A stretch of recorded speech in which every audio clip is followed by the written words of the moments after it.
Hello बच्चों, उम्मीद है आप बिल्कुल ही अच्छे से होंगे और क्लास 12 बोर्ड्स की एग्जामिनेशन की जो तैयारी है वो भी बहुत अच्छे से कर रहे होंगे। आपको जैसा पता है कि अब बोर्ड एग्जामिनेशन में जो पेपर आता है वो कॉन्सेप्चुअल पेपर आने लगा है, रट के नहीं कर पाएंगे। तो इसलिए बेटर है कि आप कॉन्सेप्ट को डेवलप कीजिए। और एक बात और सोचिए कि आपकी पढ़ाई 12th में खत्म नहीं होने वाली है, यहां से आगे बढ़ेंगे। या तो आप जेई देंगे या बेटा नीट देंगे या सीयूईटी देंगे, कोई भी कॉम्पिटिटिव एग्जामिनेशन देने जा रहे होंगे तो वहां पर आपको कॉन्सेप्ट का ही सहारा लेना पड़ेगा। Without concept you can not do it. तो ये कॉन्सेप्ट आपके बिल्ड हो जाएं, इस वजह से मैं आपकी मदद करने की सीरीज में डिटेल्ड वीडियो की सीरीज लेके चला हूं। ये जो डिटेल्ड वीडियो की सीरीज है, इससे बाहर से कुछ नहीं पूछा जाएगा, सारी चीज मैं यहां कवर कर रहा हूं। जो बच्चे एनसीईआरटी फॉलो करते हैं वो इस सीरीज को फॉलो कर सकते हैं और इससे बाहर से कुछ पढ़ने की आवश्यकता नहीं। Each and every topic will be covered in A detailed manner. तो अगर आप ये चाहते हैं कि फिजिक्स आसान भाषा में आपको समझ में आए, न्यूमेरिकल आपके फटाफट निकलने लगे, तो अरविंद एकेडमी चैनल को सब्सक्राइब कर लीजिए। इसी सीरीज में हम लोग आज पहुंच गए हैं अपने न्यूक्लाई पर और इस पूरे चैप्टर को दो पार्ट में मैंने डिवाइड किया है। आज हम लोग पहला पार्ट करने वाले हैं। इसके पहले के चैप्टर्स के वीडियोस देखने के लिए मैं लिंक आपको लगा दूंगा डिस्क्रिप्शन के अंदर, क्लिक करके आप देख सकते हैं। जब सीक्वेंस में लगातार आप वीडियो देखते चले आएंगे तो आपको ये दिखाई पड़ेगा कि आपको बहुत ज्यादा आसानी से समझ में आ रहा है। और मैंने हर चैप्टर पर कम से कम पार्ट बनाए हैं, मैक्सिमम 5 पार्ट बनाए हैं। बड़े चैप्टर्स पे भी बस एक ही चैप्टर था अल्टरनेटिंग करंट जिसमें 6 पार्ट बने थे, otherwise 5 part, 4 part, 3 part, 2 part तक हम लोग लेके आए हैं, जिससे ज्यादा वीडियोस ना देखने पड़े। तो चलिए बात को स्टार्ट कर लेते हैं झट से। Nuclei chapter number 12, chapter number 13 sorry, ये चैप्टर नंबर 13 है। तो ये रहा अपना न्यूक्लाई। आगे बात करते हैं जो हम लोग आज डिस्कशंस में लेके आएंगे। Part 1, atomic masses, composition of nucleus, isotopes, isobars, isotones, isomers, discovery of neutrons, property of neutrons, size of nucleus, nuclear density, nuclear force. और सेकंड पार्ट में बाकी चीजें करने वाले हैं। तो चलिए, कई बच्चे कहते हैं जो आप पढ़ा रहे हैं उसका अगर उनको पीडीएफ मिल जाए तो पढ़ाई में काफी सहूलियत होती है, तो आराम से मिल जाएगा। आप अरविंद एकेडमी टेलीग्राम चैनल को ज्वाइन कर लीजिए, लिंक डिस्क्रिप्शन में दिया है, जिससे आपको पीडीएफ मिलता रहेगा, कोई भी दिक्कत आपको नहीं होगी। कुछ बच्चे मुझसे पढ़ना चाहते हैं तो ये अरविंद एकेडमी ऐप है, इसमें रोज शाम को लाइव क्लासेस होती हैं। वहां पर बच्चे अपने डाउट्स पूछ सकते हैं कि सर ये जो डेरिवेशन आप सिखा रहे हैं, बता रहे हैं, पढ़ा रहे हैं, इसको ऐसा ही क्यों किया गया है? न्यूमेरिकल को इस मेथड से किया तो सेकंड मेथड से लगाएं तो क्या दिक्कत है? इन सब बातों का प्यार से मैं जवाब दे देता हूं, तो वो उनको कॉन्फिडेंस फील होता है, उनके कॉन्सेप्ट क्लियर हो जाते हैं। इसी बात को देखते हुए हम लोग आपके सामने लेके आए हैं द्रोणा बैच। ये द्रोणा फिजिक्स है, ये द्रोणा मैथमेटिक्स है। और द्रोणा बैच की खूबी क्या है कि इसके अंदर सारी चीज पढ़ाई तो जाती ही है कि आपको कॉन्सेप्ट क्लियर किए जा रहे हैं, सभी डेरिवेशन पढ़ाए जा रहे हैं, उसके बाद न्यूमेरिकल कराए जा रहे हैं। उसके अलावा 2 डेडिकेटेड लेक्चर्स भी होते हैं इसके ऊपर। एक एनसीईआरटी कॉर्नर, एनसीईआरटी के सवाल लगाते हैं हम लोग वहां पर, और दूसरा लेक्चर बेस्ड होता है पीवाईक्यूज कॉर्नर पर, जहां प्रीवियस ईयर क्वेश्चंस हम लोग सॉल्व करते हैं। तो जब आप एक चैप्टर खत्म कर रहे होते हैं तो आपको ट्रेमेंडस कॉन्सेप्ट क्लैरिटी और कॉन्फिडेंस काफी अच्छा होता है। और यही हम चाहते हैं कि आपको चीजें आ भी जाएं और कॉन्फिडेंट भी आप रहें, जिससे बहुत अच्छा परफॉर्मेंस कर सके। जो बच्चे ये चाहते हैं कि द्रोणा बैच में एनरोल होना, वो, और ये जो 999 फीस है पूरे कोर्स की फीस है बेटा, ये मंथली नहीं है, टोटल कोर्स की फीस है। तो जो बच्चे इसमें इनरोल होना चाहते हैं उनके लिए अरविंद एकेडमी ऐप को डाउनलोड कर लीजिए, लिंक डिस्क्रिप्शन में है, और स्टोर सेक्शन में जाकर आप देख सकते हैं कैसे इनरोल करना है, और इनरोल होकर मेरे साथ मस्त पढ़ाई करना शुरू कर दीजिए। आज की बातचीत को शुरू कर लेते हैं, जिस वजह से ये वीडियो बन रहा है। तो देखिए, इंट्रोडक्शन क्या था कि हमने जब एटम का मॉडल डिस्कवर हो गया, रदरफोर्ड ने काफी मदद की उसमें, फिर नील बोर साहब भी आए, उससे एक चीज क्लियर हो गई कि एटम के अंदर एटम का जो मास है और पॉजिटिव चार्ज है वो बहुत ही कम जगह पर सेंट्रलाइज्ड है, वहीं पर केंद्रित है। यानी 99.9% का जो उसका मास है वो उसके सेंटर में ही है। तो ये तो एटम दिख रहा था कि भाई एटम में ये एक कोई सेंटर बॉडी है जहां पर पॉजिटिव है और बाकी बड़ा सा अपना एटम है। ये एटम का स्ट्रक्चर क्लियर हो गया। अब अगला सवाल ये, और देखिए कितना फर्क है, कितना एटम के साइज में और न्यूक्लियस के साइज में कितना भारी मात्रा में फर्क है। जिस क्लासरूम में आप पढ़ते हैं वहां पर आप, अगर आप सोचे कि क्लासरूम एक एटम है, तो वहां पर ये पेन की जो टिप है, इस पेन की टिप को आप मान सकते हैं न्यूक्लियस। तो इतने छोटे न्यूक्लियस का भी क्या कोई स्ट्रक्चर होता है?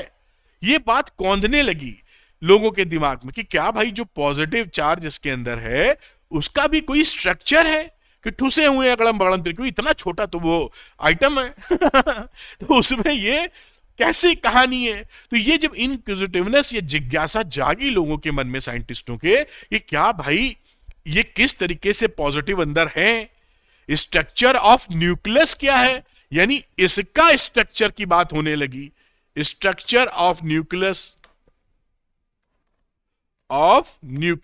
और यही चैप्टर इसी पे पूरा केंद्रित है। तो ये था स्ट्रक्चर ऑफ एटम, और यहां बातचीत शुरू हो गई न्यूक्लियस की। तो फर्दर न्यूक्लियस की स्टडी होने लगी। देखते हैं आगे क्या क्या आता है। मैं कुछ बातें आपको पहले बता देता हूं, जैसे कंपोजिशन ऑफ न्यूक्लियस वगैरह। फिर हम बहुत मजेदार चीज सीखेंगे 2-4 स्लाइड बाद ही, कि आखिर साइंटिस्टों के दिमाग में आया कैसे कि न्यूक्लियस में न्यूट्रॉन भी होता है। भाई पॉजिटिव न्यूट्रॉन तो न्यूट्रल था, शांति से सो रहा है, वो छुपा हुआ था, उसको ढूंढना कैसे, क्या लॉजिक लगाया, फिर एक्सपेरिमेंट से क्या चीज प्रूफ हुई। मजेदार, बहुत इंटरेस्टिंग बात। खैर उससे पहले हम लोग बात करते हैं कंपोजिशन ऑफ न्यूक्लियस की। 1932 में चैडविक साहब ने न्यूट्रॉन की खोज कर दी कि न्यूट्रॉन भी पाया जाता है और वो न्यूक्लियस के अंदर ही होता है। तो न्यूक्लियस के अंदर जो बहुत छोटा कमरा था, वहां पर पॉजिटिव के साथ एक प्रोटॉन के साथ आपको न्यूक्लियस भी मिलने लगा। अब कितने प्रोटॉन कितने न्यूक्लियस है, depending on the different elements. तो यहां पर जो हेज़ेन्सबर्ग ने प्रपोज की प्रोटॉन न्यूट्रॉन हाइपोथेसिस, उन्होंने बताया कि जो बिल्डिंग ब्लॉक हैं आपके न्यूक्लियस के, वो प्रोटॉन और न्यूट्रॉन है, जो फंडामेंटल पार्टिकल हो गए। और भी चीजें बाद में इजाद हुई, इन्वेंट हुई, लेकिन ये बिल्डिंग ब्लॉक रहे, ये मेन खिलाड़ी रहे। तो प्रोटॉन का हिसाब किताब क्या है? ये एक फंडामेंटल पार्टिकल है, यानी ये एग्जिस्ट करता है, स्टेबल पार्टिकल है, फंडामेंटल पार्टिकल। इसका मास पॉजिटिव चार्ज होता है, जो इलेक्ट्रॉन के बराबर इसका मास होता है, क्योंकि एटम पूरी तरीके से अगर आयनाइज नहीं है तो न्यूट्रल होता है। जितने इलेक्ट्रॉन थे उतने ही पॉजिटिव प्रोटॉन होने चाहिए। तो एक प्रोटॉन पर चार्ज 1.6 इंटू 10⁻⁹ कूलम, जो कि इलेक्ट्रॉन पे भी होता है, इलेक्ट्रॉन पे नेगेटिव, प्रोटॉन पे पॉजिटिव। इसका मास क्या रहा? 1.6726 इंटू 10⁻⁻27 किलोग्राम, जो कि इलेक्ट्रॉन से 1836 गुना ज्यादा है।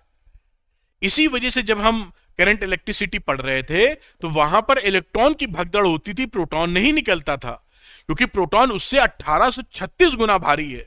सोचिए कोई 1 किलो रखा हो और कोई 1836 किलो रखा हो, और दोनों पे सेम फोर्स लगाएंगे तो किसके चांसेस है हिले? आपके सामने एक साइकिल, एक ट्रक है, और आप थोड़ा थोड़ा फोर्स सब पे लगाएंगे या ज्यादा भी लगाएंगे, कौन भागेगा पहले? साइकिल। ट्रक कहां हिलने वाली? ट्रक टाटा 407 धक्का भी मारे हिलती नहीं है। आप समझ के मेरी बात? तो यहां पर यह कार्यक्रम था कि प्रोटॉन निकलने को तैयार नहीं, क्योंकि हैवी है राजा महाराजा, और अपने इलेक्ट्रॉन हल्के हैं, तो फटाफट काम कर लिया उन्होंने। तो ये समझे होंगे। न्यूट्रॉन की बात करते हैं। न्यूट्रॉन रहा, इस पे कोई चार्ज नहीं, तो न्यूट्रल पार्टिकल, और इसका जो मास है वो स्लाइटली प्रोटॉन से ज्यादा रहा, 1.6749 स्लाइटली इससे ज्यादा है, इंटू 10⁻⁻27 किलोग्राम। ये लिखा भी है मैंने, जैसे कोई भी चीज आपसे मिस ना हो। तो ये कंपोजिशन ऑफ न्यूक्लियस की बात शुरू हो गई कि किस तरह से न्यूक्लियस बना होता है।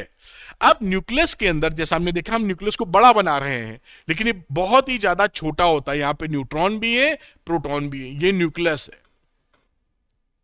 इस न्यूक्लियस के अंदर न्यूट्रॉन प्रोटॉन पाए जाने लगे, कई न्यूट्रॉन कई प्रोटॉन, जैसे भी जिसका स्ट्रक्चर हो न्यूक्लियस का। तो इनको हम कंबाइंड वे में न्यूक्लॉन्स बोलते हैं। उसके पीछे रीजन क्या है कि हम ये देखते हैं कि इनके जो मासेस हैं वो नियरली एक तो सेम है। Masses, mass of neutron, mass of proton लगभग बराबर हैं। दूसरी बात, इनके बीच में जो फोर्स लगता है, न्यूक्लियर फोर्स, जो आज हम पढ़ेंगे, वो न्यूक्लियर फोर्स भेदभाव नहीं करता, न्यूट्रॉन प्रोटॉन में भी लगता है, प्रोटॉन प्रोटॉन में भी लगता है, न्यूट्रॉन न्यूट्रॉन में भी लगता है। आप देख रहे हैं इंटरेस्टिंग फोर्स है, बहुत ताकतवर फोर्स है। तो न्यूक्लियर फोर्स इनमें फर्क नहीं करता, दोनों में लगभग एक ही जैसा बिहेवियर रखता है। तो क्योंकि मास लगभग एक जैसे हैं, न्यूक्लियर फोर्स कोई फर्क नहीं करता, इसलिए इसको हम तो इन टोटो हम बोलते हैं न्यूक्लॉन्स। तो जब हम न्यूक्लॉन्स बोलेंगे तो उसमें न्यूट्रॉन और प्रोटॉन दोनों शामिल होंगे। ठीक है, किसी में हमने बोला 10 न्यूक्लॉन्स हैं तो न्यूट्रॉनों की संख्या और प्रोटॉनों की संख्या मिलाकर 10 पहुंचेगी। ठीक है, तो जबकि जो इलेक्ट्रोमैग्नेटिक फोर्स होगा, क्योंकि हम जानते हैं प्रोटॉन पॉजिटिव है, न्यूट्रॉन न्यूट्रल है, तो इलेक्ट्रोमैग्नेटिक जो फोर्स होंगे जो जिसमें चार्ज का रोल होता है, उसमें तो प्रोटॉन में फर्क हो जाएगा, क्योंकि प्रोटॉन पे अलग फोर्स लगने लगेंगे, न्यूट्रॉन पे कुछ लगेगा नहीं क्योंकि भैया वो न्यूट्रल है। तो जो फर्क इलेक्ट्रोमैग्नेटिक फोर्स वाले हैं, जहां पर चार्ज का खेल आ जाएगा, वहां फर्क हो जाएगा। लेकिन आप समझ पाए होंगे कि न्यूक्लियर फोर्स में चार्ज का कोई मामला नहीं है, वो चार्ज हो या ना हो उससे कोई लेना देना नहीं रहता। अब कंपोजिशन ऑफ न्यूक्लियस में एक कदम आगे बढ़ते हैं, कुछ टर्मिनोलॉजी पढ़ते हैं जो बाद में मैं रिवाइज भी करा दूंगा। तो following terms are used in composition of atomic nucleus. Nucleons हम समझ चुके हैं, प्रोटॉन्स न्यूट्रॉन्स मिला के कंबाइंड, उनको न्यूक्लॉन्स बोलेंगे, जो कि एटम में न्यूक्लियस में रहते हैं। एटॉमिक नंबर ये होते हैं नंबर ऑफ प्रोटॉन्स, तो इसको पकड़ लीजिए और जेड से इसको रिप्रेजेंट करते हैं। तो इसको रिप्रेजेंट करेंगे आप जेड से, और ये है नंबर ऑफ प्रोटॉन्स। एक न्यूक्लियस में जितने नंबर ऑफ प्रोटॉन्स हैं उसी को उसका एटॉमिक नंबर बोला जाता है, और Z उसका सिंबॉलिक रिप्रेजेंटेशन है। इसी तरीके से बात की जाए मास नंबर की, तो total number of protons and neutrons present in nucleus, तो ये मास नंबर हो गया, जिसको A से दिखाएंगे। यहां पर है number of proton plus number of neutron, इनकी संख्या को हम A बोलते हैं।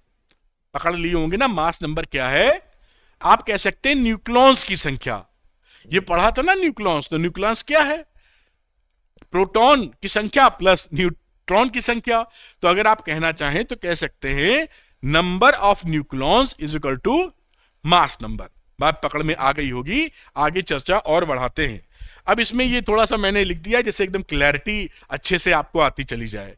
तो अब न्यूट्रल एटम के लिए क्या कंपोजिशन दिख रहा है, number of protons in an atom, proton कितने हैं उसको Z से रिप्रेजेंट करेंगे जो कि एटॉमिक नंबर है।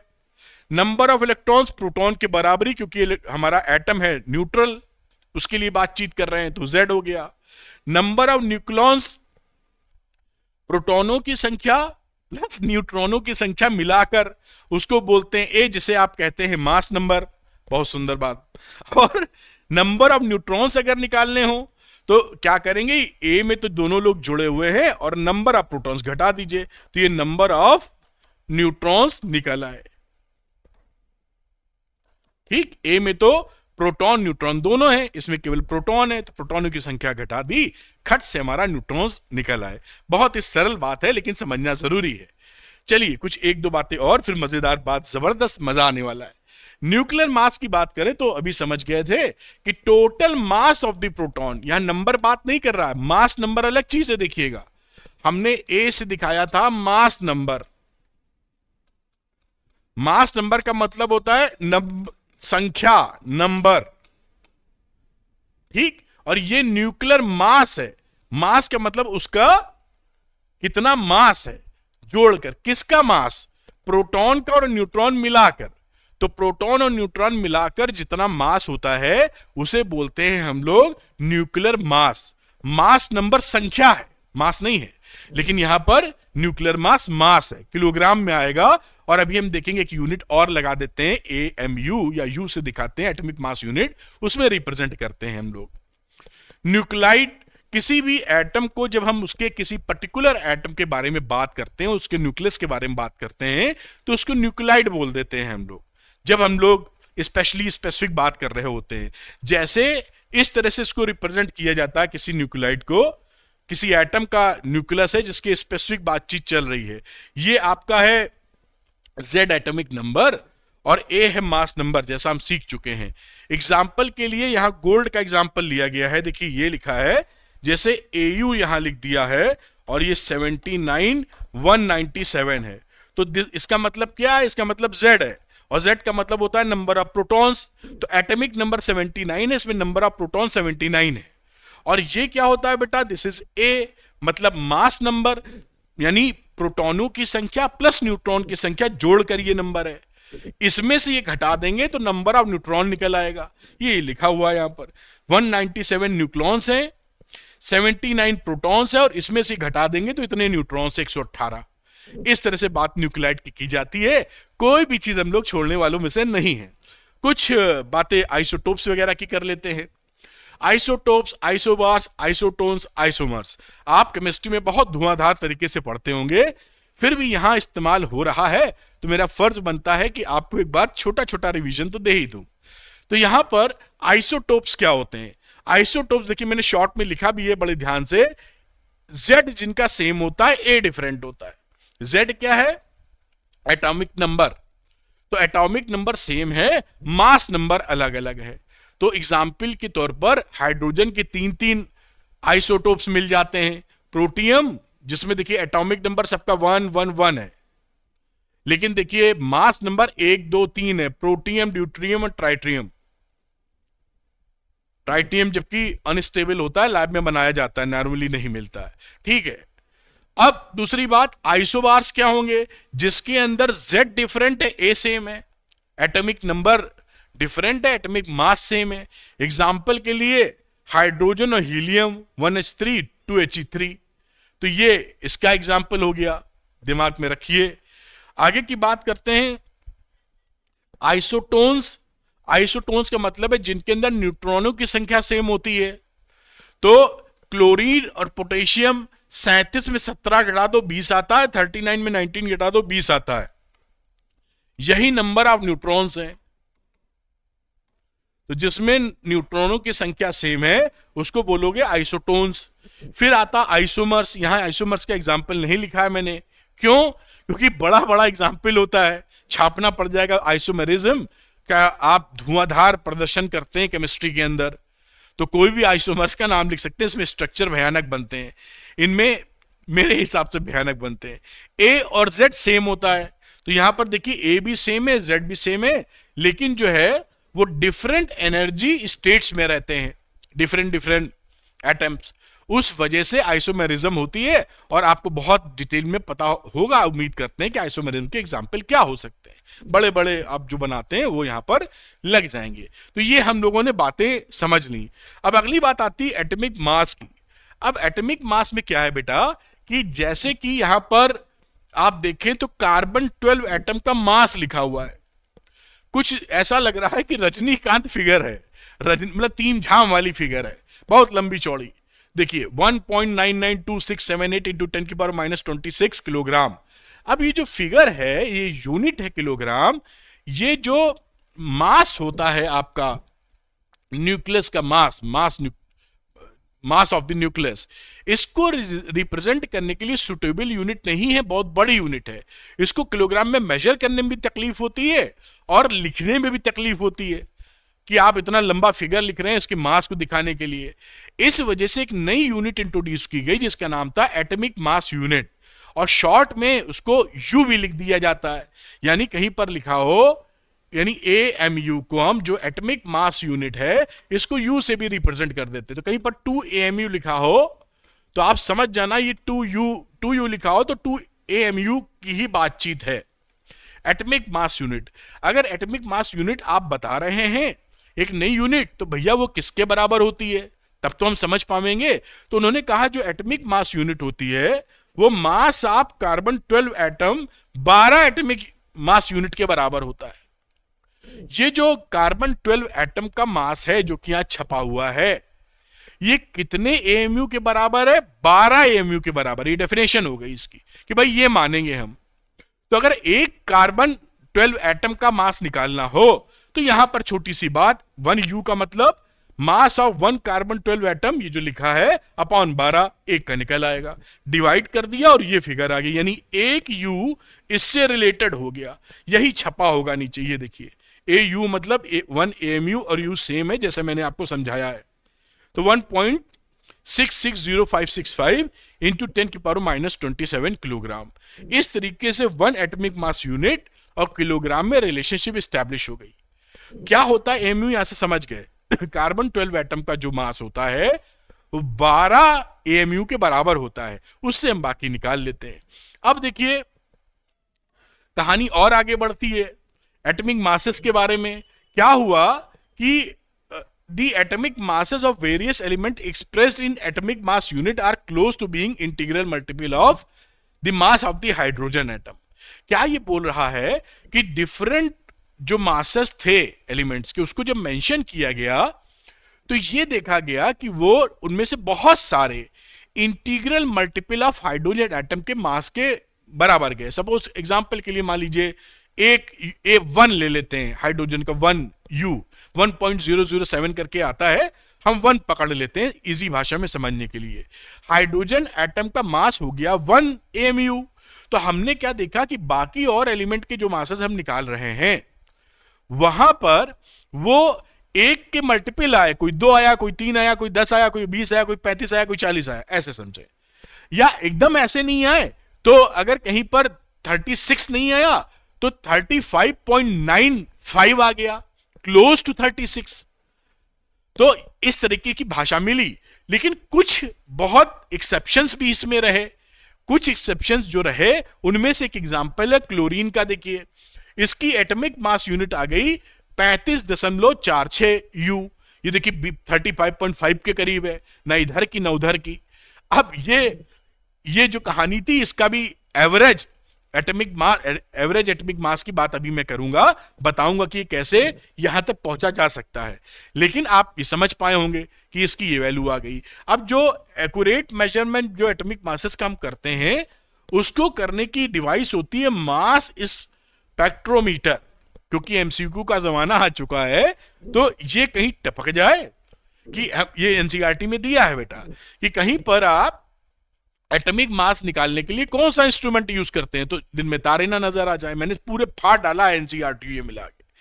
तो वो मास स्पेक्ट्रोमीटर से आप मास ऑफ न्यूक्लाई निकाल सकते हैं, एटॉमिक मासेस निकाल सकते हैं कि कैसे नापना अपना है। अब इससे मजेदार बात कह रही जो अब हम लोग पहुंच रहे हैं धीरे धीरे न्यूट्रॉन की खोज की तरफ, कि जब आप the measurement of atomic masses reveals the existence of different types of atoms, यानी आइसोटोप्स की बात करने लगे कि जब हमने डिफरेंट एटॉमिक मासेस निकाले स्पेक्ट्रोमीटर से निकाले तो एक ही एलिमेंट के कई मास पैदा हो गए। आप समझ पा रहे हैं, एटॉमिक नंबर से मास अलग। जैसे एग्जांपल के तौर पर क्लोरीन की बात कीजिए, अभी मैं फिर से लिखूंगा, क्लोरीन मिली 17 और एक 35 वाली, और एक क्लोरीन मिली आपको 17 और 37 वाली।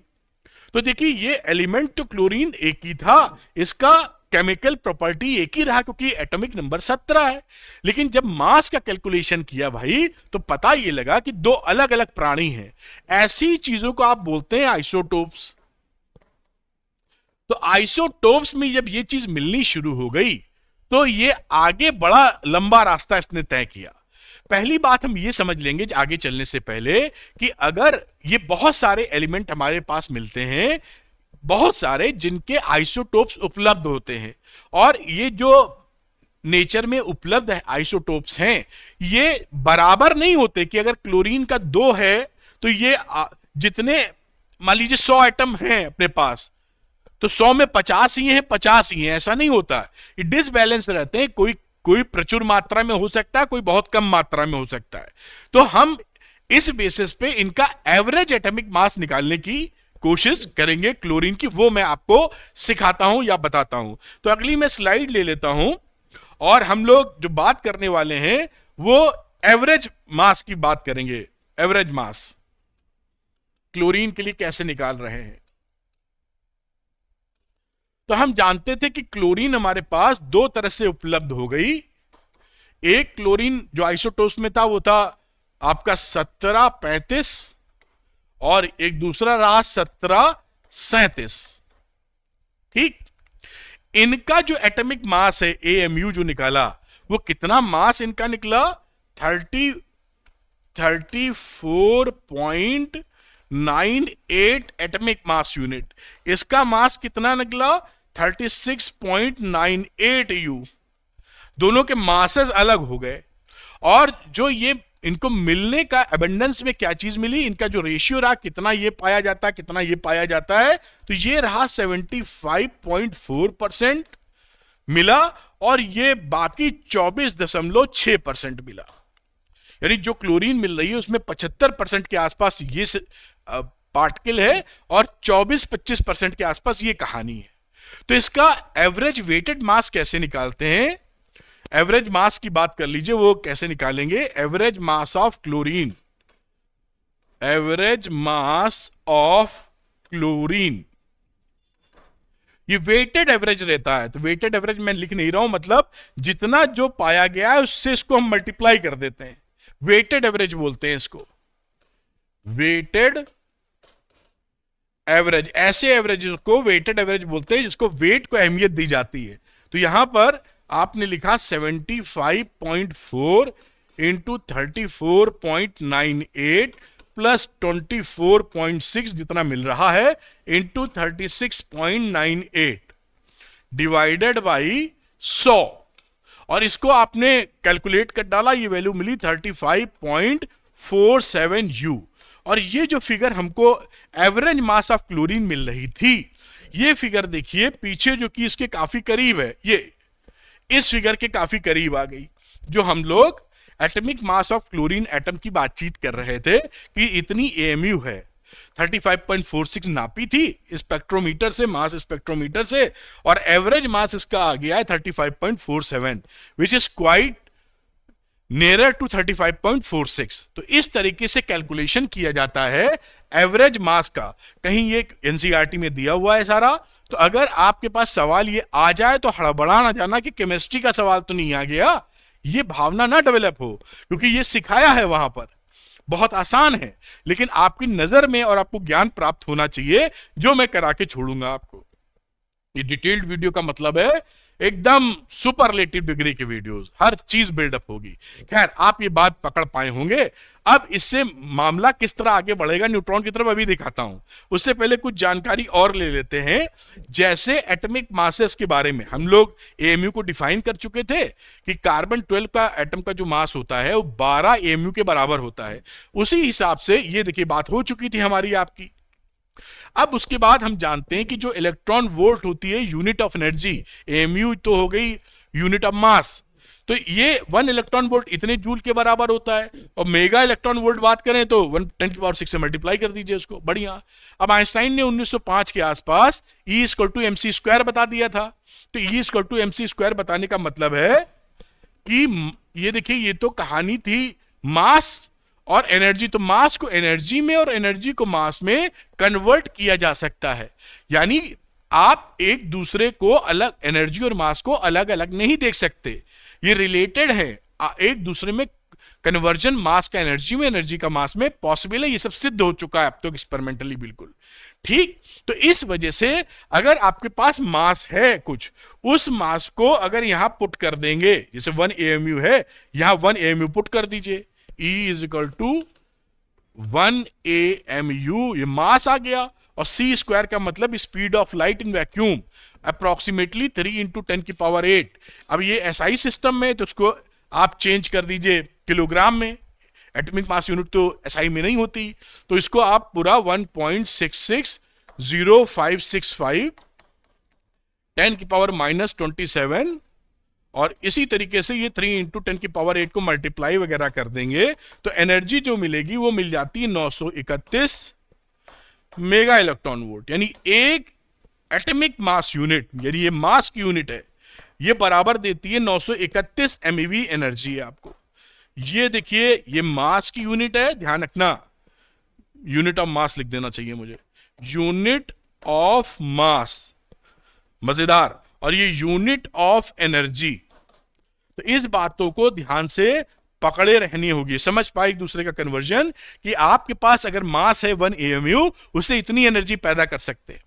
और जो न्यूक्लियर प्लांट लगते हैं आजकल, उससे भसड़ भी काफी होती है, रिस्क रहता है, वो बहुत कम मास से आप इतना ज्यादा एनर्जी बना लेते हैं। तो बहुत जबरदस्त चीज, अगर पूरी सेफ्टी हम बरत पाए तो, है ना। न्यूक्लियर पावर प्लांट, बिजली बनाने के लिए जो पावर प्लांट लगते हैं, खैर आप क्योंकि बहुत तगड़ी एनर्जी मिलती है ना, जरा से 1 AMU कितना होता है, 10⁻⁻27 kg। आप सोच ही सकते हैं, बस नॉर्मल दशा में तो समझ ही ना पाएंगे भाई। आपके पास 1 ग्राम की चीज आती है, अगर हाथ पे 1 ग्राम की रख दी जाए तो शायद फील ही ना हो आपको।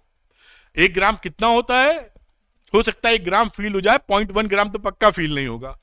मच्छर अगर बैठ जाए और काटे ना तो क्या फील होगा आपको, उसका वजन तो फील ना होगा आपको। काटता है तब चुपता है, हट तरेगी, तब मारते हैं मच्छर की ऐसी तैसी वरना क्या फील होगा। क्योंकि आप 10 ग्राम को पहले जमाने में 1 तोला बोला करते थे, यानी जो सिक्का आता है 1 रुपए का पहले वो जमाने का, उसको 10 ग्राम से बोलते थे। उस सिक्के का 10वां हिस्सा ले लीजिए तो 1 ग्राम हो गया, उसका 10वां हिस्सा ले लीजिए तो हमें लगता है मच्छर के वजन के बराबर चला जाएगा। एक अंदाजा मार रहा हूं, आप समझ गए इतना कम है ये, और ये तो 10⁻⁻27 है, कहां चले गए आप। खैर ये बात आप बढ़िया समझ पाए होंगे। अब हम लोग बहुत ही जबरदस्त मजेदार अंदाज में पहुंच रहे हैं डिस्कवरी ऑफ न्यूट्रॉन की तरफ। तो मैं आपको कुछ बातें बताता हूं, आपको मजा आएगा। देखिए लाइव, देखिए जो साइंटिस्ट भी होते हैं वो भी इंसान है। हाँ, उनका दिमाग ब्रिलियंट होता है और हमेशा 24 घंटे वो सोचते रहते हैं। और कोई भी आदमी जो महान बनता है, वो जैसा आप जानते हैं कि एक ही काम को प्यार से, अपने मन वाला काम पकड़ के लग जाता है जीवन में, तो सफलता प्राप्त कर लेता है। सचिन तेंदुलकर क्रिकेट में समा गए तो गॉड ऑफ क्रिकेट हो गए। इसी तरह बहुत सारे साइंटिस्ट, उनको ये पसंद था कि वो साइंटिस्ट में रिसर्च करें, एक्सपेरिमेंट, मजा आता था तो वो समा गए उसमें, उन्होंने बहुत सारी चीजें खोज दी। इसी तरह आपको अगर कोई सपना है, मुझे इंजीनियर बनना है, डॉक्टर बनना, IAS बनना है, नेता बनना, सिंगर बनना है, फलाना डांसर बनना, कुछ भी, उसमें जब आप समा जाएंगे तो टॉप लेवल के बन जाएंगे और आपको मजा भी आएगा, क्योंकि आपके दिल के करीब है, आप वो चाहते हैं ये करना। तो ये जो साइंटिस्ट थे वो हमेशा यही सोचते रहते थे कि भाई कैसे कैसे क्या। अब उन्होंने देखा कैसे, देखिए न्यूट्रॉन का एक्सपेरिमेंट, किसी भी चीज का जब एक्सपेरिमेंट किया जाता है उससे पहले एक विचार आता है ना कि ऐसा हो सकता है, तब वो एक्शन लेते हैं। लॉ एक्सपेरिमेंटली करके देखे भैया कि जो हम सोच रहे हैं वो सच हो रहा है कि फ्लॉप शो है। आप भी ऐसे ही करते हैं, पहले एक विचार आता है कि यार ऐसे ऐसे करेंगे, ऐसे ऐसे करेंगे तो ऐसा हो जाएगा। अब आप एग्जाम्पल देंगे तो ज्यादा लेंदी हो जाएगा, जो मैं नहीं दे रहा हूं। कोई भी है, मान लीजिए किसी से फ्रेंडशिप करनी है आपको, आप क्लास में पढ़ते हैं, एक लड़की है, एक लड़का है जो लड़की से फ्रेंडशिप करना चाहता है अपने क्लासमेट से, तो आप सोचेंगे ना कि हम ऐसा कहेंगे इससे तो ये बुरा मान, अब दिमाग लड़ाएंगे आपस में। फिर वो एक्सपेरिमेंट परफॉर्म करेंगे कि लो मैं, अच्छा ये ठीक है, इसको मैं हेलो बोलूंगा या वैलेंटाइन डे पे एक रोज दूंगा, तो वो ये मना नहीं करेगी, ये सही है। तो एक्सपेरिमेंट करने गए कि एक्सपेरिमेंट का मतलब कि भैया ले लो। अब वो एक्सपेरिमेंट ने क्या किया, उसने एक्सेप्ट किया, मुस्कुराया या घुमा के थप्पड़ मार दिया, वो एक्सपेरिमेंट का रिजल्ट बताएगा नहीं। लेकिन पहले लॉजिक तो क्लियर हो। तो यही मजेदार बात न्यूट्रॉन में क्या रहा कि भैया पहले क्या हुआ, जब ये आइसोटोप्स खुजने लगे, जैसे हाइड्रोजन के 3 आइसोटोप, जैसे आप समझ रहे हैं 3 isotopes of hydrogen, protium, deuterium और ट्राइट्रियम, इन सब में सबका एटॉमिक नंबर सेम था। यानी ये बात पक्की रही कि भैया इसके अंदर एक ही प्रोटॉन है, बाकी समझ लीजिए एक प्रोटॉन तो एक इलेक्ट्रॉन, क्योंकि एटॉमिक न्यूट्रल है एटम। तो तीनों में आपके पास एक ही प्रोटॉन है। अब 3 आइटम अगर आप बना रहे हैं ऐसे ही, तीसरा बनाने की जगह नहीं 2 ही बना लिया, तो इन दोनों का मास क्यों अलग हो गया भाई? भाई कौन ऐसा प्राणी इसके साथ है, रूम में इसके कौन है जो मास को बढ़ा रहा है? यहां तो भैया कोई भी चीज, हमारी लॉजिक जो पढ़ाई लिखाई हम लोगों ने की, जो साइंटिस्ट कर रहे थे, उसके हिसाब से इनका एटॉमिक नंबर सेम, यानी दोनों में एक एक प्रोटॉन मिलेगा, और एटम न्यूट्रल है तो एक एक इलेक्ट्रॉन मिलेगा, बाकी कुछ नहीं। तो मास क्यों डिफर हो रहा है? इसका मतलब है, और जो मास डिफर हो रहा था वो ऐसा लग रहा था कि प्रोटॉन के मास के मल्टीपल में डिफर हो रहा है। आप देखिए इसका ये डबल जैसा लगता है, ये इसका ट्रिपल जैसा लगता है। आप देख पा रहे हैं कि जितना मास ऑफ प्रोटॉन है, पता लगा मास बढ़ रहा है तो 2 प्रोटॉन के मास के बराबर बढ़ रहा है, मोटे तौर पर 3 के बराबर बढ़ रहा है। तो साइंटिस्टों ने सोचा यार ये कौन सा ऐसा आइटम है जो हम ध्यान नहीं दे पा रहे हैं। अब कलाकार इशू क्या था, 1897 में जब इलेक्ट्रॉन खुजा था, उसके बाद न्यूट्रॉन खुजा जाके चैडविक ने 1932 में, तो बीच के जो 32 और 3 35 साल का वक्त लगा, उसका कारण यह था कि ये बदमाश न्यूट्रॉन न्यूट्रल था, क्योंकि पॉजिटिव नेगेटिव होता तो कुछ पकड़ लेते हैं लोग, वो शो करता अपनी प्रॉपर्टी। अब न्यूट्रल एटम जो छुप के रहता कुछ करता ही नहीं है, बस हम सोते रहेंगे कमरे के अंदर, हम निकलेंगे ही नहीं। तो आपके जो पड़ोसी हैं वो कैसे जानेंगे आपको? एक मजाक समझा रहे हैं आपको कि वो आप कमरे में सोते रहे, अगर कि हम कुछ भी नहीं दिखाएंगे बाहर, तो भैया आपको कैसे लोग, आपकी पहचान जीवन में नहीं बन पाएगी अंदाजा के तौर पे। तो साइंटिस्टों ने सोचा कि यार इसका जो, क्योंकि ये जो मास होता है एटम का मास, वो सारा मास कहां है? न्यूक्लियस में सेंट्रलाइज्ड है, एटम अधिकतर खाली है। तो अगर ये मास बढ़ रहा है तो इसी के अंदर मामला होगा, क्योंकि सारा मास तो यही है और मास डबल हो गया, प्रोटियम का ड्यूट्रियम और का क्या बोले टाइट्रियम। तो मास अगर फर्क हो रहा है तो जो एडिशनल चीज है वो कहां होनी चाहिए? न्यूक्लियस के अंदर, क्योंकि बाकी चीजें तो खाली हैं, सारा मास होता है न्यूक्लियस में। ये जब विचार लोगों को आया, ये ढूंढा कैसे? डिफरेंट आइसोटोप्स जब ढूंढे, उनके मासेस कैलकुलेट किए गए, तो चैडविक ने कहा कि इसका एक्सपेरिमेंट करना पड़ेगा, और इस पजल को उन्होंने 1932 में सॉल्व कर दिया एक्सपेरिमेंट करके। ठीक, क्योंकि आप मुंह बोली बात से तो काम होता नहीं, कितना बड़ा साइंटिस्ट क्यों ना हो।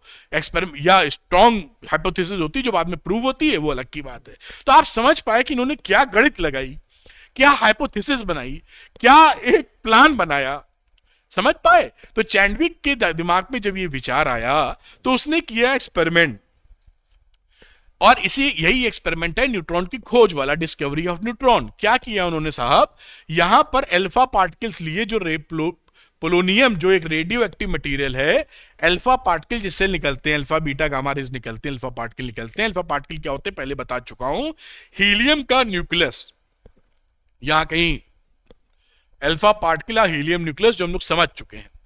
तो यहां से अल्फा पार्टिकल निकले जो कि पॉजिटिव इन नेचर होते हैं। अब वो अल्फा पार्टिकल जाकर उन्होंने सामने एक प्लेट रखी बेरिलियम की, और बेरिलियम पे जाके वो हिट किए अल्फा पार्टिकल, वहां से कुछ न्यूट्रल पार्टिकल्स निकले, अभी पता नहीं है न्यूट्रॉन, कुछ न्यूट्रल पार्टिकल्स निकले, और उनके सामने लगाया पैराफिन स्लैब जो कि एक हाइड्रोकार्बन है, और जब इस पे ये स्ट्राइक किए न्यूट्रल पार्टिकल्स, तो यहां से प्रोटॉन निकलने लगे। ये प्रोटॉन डिटेक्टर है, इसने डिटेक्ट किया कि भैया प्रोटॉन आ रहे मेरे पास। अब यहां पर दिमाग में बात आई कि ये उन्होंने टेस्ट कर लिया था कि इसमें कोई चार्ज नहीं है, न्यूट्रल है। तो उन्होंने कहा आखिर यहां पर इन्होंने conservation of energy, conservation of momentum वगैरह लगाया, और ये समझने की कोशिश की ये न्यूट्रल पार्टिकल है क्या जो हिट करने पर निकल रहे हैं, कौन से हैं? उस समय केवल एक ही न्यूट्रल पार्टिकल का जिक्र था, या थ्योरी में था उनके साथ, फोटोन। तो उन्होंने कहा फोटोन तो नहीं, तो पता ये लगा, या जो कंजर्वेशन ऑफ एनर्जी और कंजर्वेशन ऑफ मास का कैलकुलेशन किया, उसके हिसाब से उन्होंने कहा ये फोटोन नहीं हो सकता है, क्योंकि अगर ये फोटोन होता तो ये जो न्यूट्रॉन निकल रहे हैं इससे कहीं ज्यादा उसकी एनर्जी होती फोटोन की।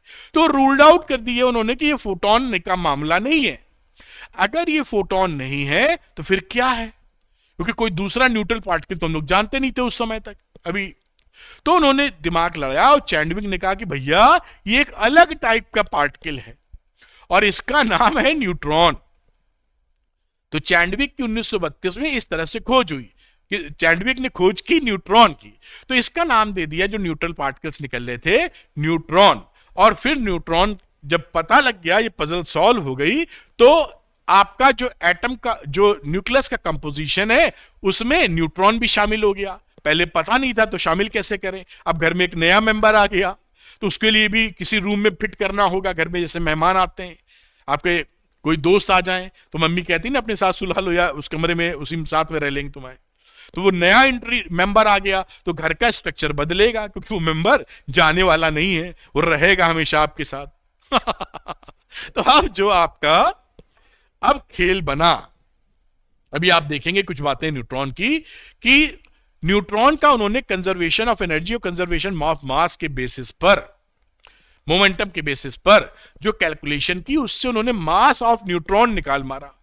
और मास ऑफ न्यूट्रॉन जो निकला वो काफी करीब था प्रोटॉन के मास से, स्लाइटली हैवियर था लेकिन बहुत ज्यादा करीब था।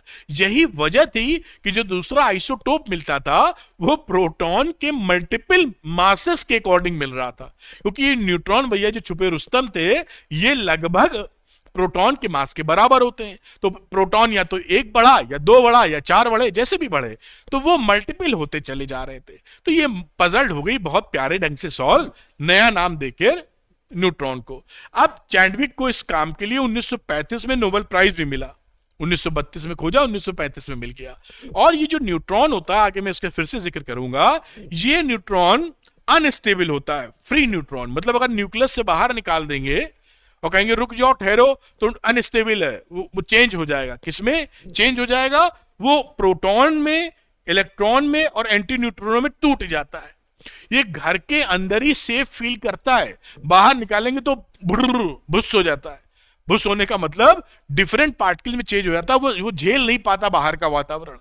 तो जैसे ही आप न्यूक्लियस से बाहर निकालेंगे न्यूट्रॉन को, वो फट से चेंज हो जाएगा प्रोटॉन के अंदर, इलेक्ट्रॉन के अंदर, एंटी न्यूट्रिनो एक अनदर एलिमेंट्री पार्टिकल है। एंटी न्यूट्रिनो वगैरह क्या होता है ये कोर्स में नहीं है, आगे घुसना नहीं है। जब आगे पढ़ाई करेंगे एमएससी, पीएचडी, बीएससी के आगे, तब आप पढ़ेंगे। तो अभी इतना समझ लीजिए कि जो न्यूट्रॉन है वो इनमें प्रोटॉन इलेक्ट्रॉन इसमें चेंज हो जाता है। बात पकड़ में आ रही होगी। इससे ये साबित हो रहा है कि ये स्टेबल नहीं है, जैसे कि प्रोटॉन स्टेबल है। प्रोटॉन बाहर रख दोगे तो प्लस दिखाएगा, रुका रहेगा, हाँ मैं बढ़िया, मुझे कोई दिक्कत नहीं, वो टहलने चले गए। लेकिन न्यूट्रॉन टहलने नहीं जाते, वो न्यूक्लियस कमरे में ही रहते, क्योंकि बाहर से निकलने में शर्म आती, गाल पे बड़े पिंपल आ गए उनके नहीं, वो कभी कभी होता है ना, क्योंकि उस लड़कियों के यहाँ पर, कुछ नहीं सभी के, मेरी सिस्टर भी ऐसी करती थी कि अगर यहाँ पर उसको मोटा सा दाना निकल आया तो शादी में नहीं जाएगी। वो हमसे बड़ी है, लेकिन वो अब तो मेरे मदर फादर भगवान के पास है। लेकिन बात याद आ गई तो मैंने कहा, ऐसे नॉर्मली सभी करते हैं, ये मैं समझिए किसी को टारगेट कर रहा हूं या स्पेशली लड़की लड़कों में भेदभाव कर रहा हूं। तो जब भी आपकी स्थिति ऐसी बनती कि बड़ा सा यहाँ दाना निकल आया, आप कमरे में ही सुकून है, भाई मैं पार्टी में नहीं जाऊंगी, मैं शादी में नहीं जाऊंगी, मैं हैप्पी बर्थडे नहीं करने जाऊंगी, ऐसा उनको फीलिंग आता, शर्म आ जाती थोड़ी सी। तो ये न्यूट्रॉन भी भाई साहब किसी बहाने से बाहर नहीं जाता, कमरे में ही स्टेबल है। यानी न्यूक्लियस के अंदर न्यूट्रॉन स्टेबल है, लेकिन न्यूक्लियस के बाहर न्यूट्रॉन स्टेबल नहीं है। और उसकी मीन एवरेज लाइफ जो होती है, मीन लाइफ, वो 1000 सेकंड की होती है बाहर। 1000 सेकंड कितना हो गया, कमेंट करके बताना, कितने मिनट हुआ? 60 सेकंड का 1 मिनट, 12-14 मिनट हुए, इतने में बुस हो जाता है, इससे ज्यादा टिक नहीं पाता मैदान में। तो आपको आइडिया हो गया होगा। खैर, मैंने इंटरेस्टिंग तरीके से आपको बताया कि बड़ी प्यारी खोज है न्यूट्रॉन की, क्योंकि समय भी लगा उसको, 35 साल लग गए। वजह यही थी कि उसके पास प्लस माइनस था नहीं, तो वो उसकी जो हरकत थी वो कमरे के अंदर ही वाली थी, और बाहर स्टेबल भी नहीं है, कमरे के अंदर ही रहता है, ना आप कुछ लक्षण अपने दिखा रहा है, ना कमरे से निकल रहा है। तो ऐसे आदमी को ढूंढना मुश्किल हो जाता है, इसलिए समय लग गया। अब हम लोग बात कर लेते हैं कि न्यूट्रॉन खोजने के बाद कॉन्फ़िगरेशन ऑफ न्यूक्लियस, क्योंकि नया मेंबर आ चुका है घर में, वो नया मेंबर कहां रहेगा? तो Z हो गया एटॉमिक नंबर, जो कि ये नंबर ऑफ प्रोटॉन्स, N है neutron number, number of neutrons. अब A हो गया मास नंबर, जिसमें आप प्रोटॉन और न्यूट्रॉन की संख्या जोड़ देंगे, जो न्यूक्लियस के अंदर पाए जाते हैं, जिसको न्यूक्लॉन्स हम लोग कह रहे थे। तो ये अब कहानी total number of protons and neutrons picture में आ गई, और यही बात बोला गया, और इसी को देखिए बोलते हैं mass number. The number of nucleons in an और atom is known as a mass number, जो पहले हम लोग डिस्कस कर चुके हैं। अब यहां पर अगली बात आती है प्रॉपर्टीज ऑफ न्यूट्रॉन्स। भाई न्यूट्रॉन्स जो खोजा गया है उसकी कुछ प्रॉपर्टीज भी होंगी, वो भी एक बार ध्यान देने में बुराई नहीं, तभी तुम पहचान पाएंगे कि न्यूट्रॉन क्या क्या कर सकते हैं। तो neutron is an elementary particle present in the nuclei of all element except hydrogen. Hydrogen के अलावा ये सभी में न्यूट्रॉन पाया जाता है न्यूक्लियस के अंदर। न्यूट्रॉन पे कोई चार्ज नहीं होता, और मास जो है slightly more than that of proton होता है। प्रोटॉन से जरा सा बस मास ज्यादा होता है, चार्ज लेस है यानी न्यूट्रल है। Inside nucleus A neutron is stable. आपको जैसा बताया था वही बात रिपीट हो रही है कि न्यूक्लियस के अंदर न्यूट्रॉन है तो कंफर्टेबल है, जैसे ही बाहर लाएंगे ये बिखर जाएगा इलेक्ट्रॉन में, प्रोटॉन में और एंटी न्यूट्रिनो में, ठीक, टूट जाएगा बाहर। और 1000 सेकंड की इसकी मीन लाइफ है। तो आप समझ पाए होंगे, बात डिस्कस की थी। Being neutral they do not interact with electrons, so neutrons have low ionising power. मतलब क्या रहा कि कोई एटम अगर लेके बैठे हैं, ये मान लीजिए एटम है, तो न्यूट्रॉन इस भेजेंगे तो इससे हिट ही नहीं करेगा क्योंकि उस पर चार्ज नहीं है, तो ना वो न्यूक्लियस से हिट कर रहा है, मतलब पसंद प्लस प्लस का रिपल्शन नहीं है न, या माइनस प्लस का नहीं है, और इलेक्ट्रॉन से भी नहीं भिड़ रहा है, तो इलेक्ट्रॉन को बाहर नहीं निकाल पाता है ये। क्योंकि इलेक्ट्रॉन को बाहर कौन निकाल पाएगा? अगर निगेटिव वाला आइटम भेज देते तो टक्कर मार देता, निकल जाता है इलेक्ट्रॉन, माइनस माइनस रिपल करते हैं। लेकिन इस पे चार्ज ही नहीं है, तो ना ये इंटरैक्ट कर रहा है इलेक्ट्रॉन से, ना ये इंटरैक्ट करने को तैयार है न्यूक्लियस से जिसमें प्लस चार्ज हो रहा है। तो इसलिए आयनाइजेशन पावर, आयनाइजिंग पावर कम होती है। आयनाइजिंग पावर का मतलब इलेक्ट्रॉन को किक आउट कर देगा तो ये आयन बन जाएगा। एटम से इलेक्ट्रॉन बाहर फुदक के फेंक दे मुक्का मार के, तो एटम क्या बन जाएगा? आयन। ये मुक्का नहीं मार पा रहा है उसको क्योंकि उसके पास माइनस नहीं है। तो due to neutral low ionising power इसके अंदर होती है। आगे बात करते हैं बीइंग न्यूट्रल। अब इसमें क्या है, एक अच्छी बात इसको मिल जाती है कि भाई ये अगर एटम है और ये न्यूट्रल है, ये आ रहा है न्यूट्रॉन यहां से, तो इस पे कोई चार्ज नहीं है। जब चार्ज नहीं है तो इसका रिपल्शन ना इलेक्ट्रॉन करेगा, ना कोई रिपल्शन अट्रैक्शन इलेक्ट्रॉन से, ना न्यूक्लियस से। तो ये भाई साहब पेनिट्रेट आसानी से कर देता है क्योंकि इसको रोकने वाला on behaviour of positive negative charge कोई उपलब्ध नहीं है, किसी का इंटरेक्शन नहीं है, तो इसके पास पेनिट्रेटिंग पावर अच्छी हो जाती है। तो ये देखिए, being neutral neutrons are not repelled और attracted by the nucleus and the electrons of the atom, they can easily penetrate heavy nuclei and induce nuclear reaction। इस न्यूक्लियस में घुसेड़ देते हैं हम लोग, भेजा गड़गड़ा घुस गया अंदर, तो घुस जाएगा तो क्या होगा, न्यूक्लियस के अंदर हलचल मच जाएगी। एक कमरे में 2 लोग 4 लोग रह रहे थे, आपने एकदम से 4 न्यूट्रॉन 4 और लोग ठूस दिए और भसड़ मच गई, अंदर मारपीट होनी शुरू हो गई। वही मारपीट की हम न्यूक्लियर रिएक्शन समझ लीजिए, मारपीट कराने के चक्कर में कुछ निकले और हमारा काम बने।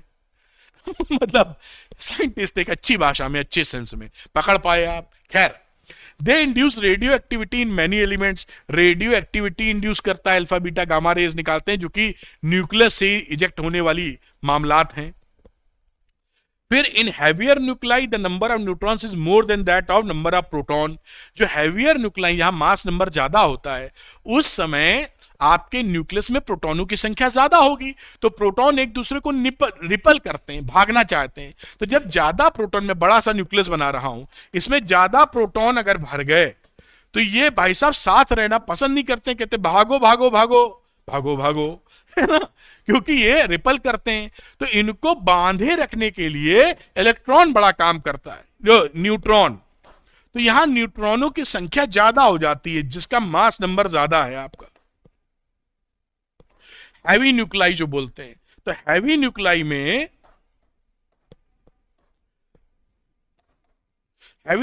में number of neutrons is higher than the number of protons for the stability of the nucleus। वरना न्यूक्लियस स्टेबल नहीं रहेगा, प्रोटॉन धक्का मार के कहीं ना कहीं निकल लेंगे। ना निकले, शांति व्यवस्था बनी रहे, इसके लिए न्यूट्रॉनों की संख्या ज्यादा हो जाती है। वो सबको बांधे रहते हैं। बांधे क्यों रहते हैं? क्योंकि न्यूक्लियर फोर्स एक्ट करता है, तो इससे वो बंधन में रहते हैं, सबके सब एक दूसरे के साथ शांति बर्ताव करते हैं। तो ये प्रॉपर्टीज ऑफ न्यूट्रॉन्स थे जो बड़े ही मजेदार अंदाज में मैंने आपको बताया। अब अगला रिश्ता शुरू होता है न्यूक्लियर साइज के, कि भाई ये जो न्यूक्लियस है इसका साइज का कुछ हिसाब किताब है क्या? है आइडिया। जो एक्सपेरिमेंट किए गए उसमें देखा गया कि जो वॉल्यूम ऑफ न्यूक्लियस है,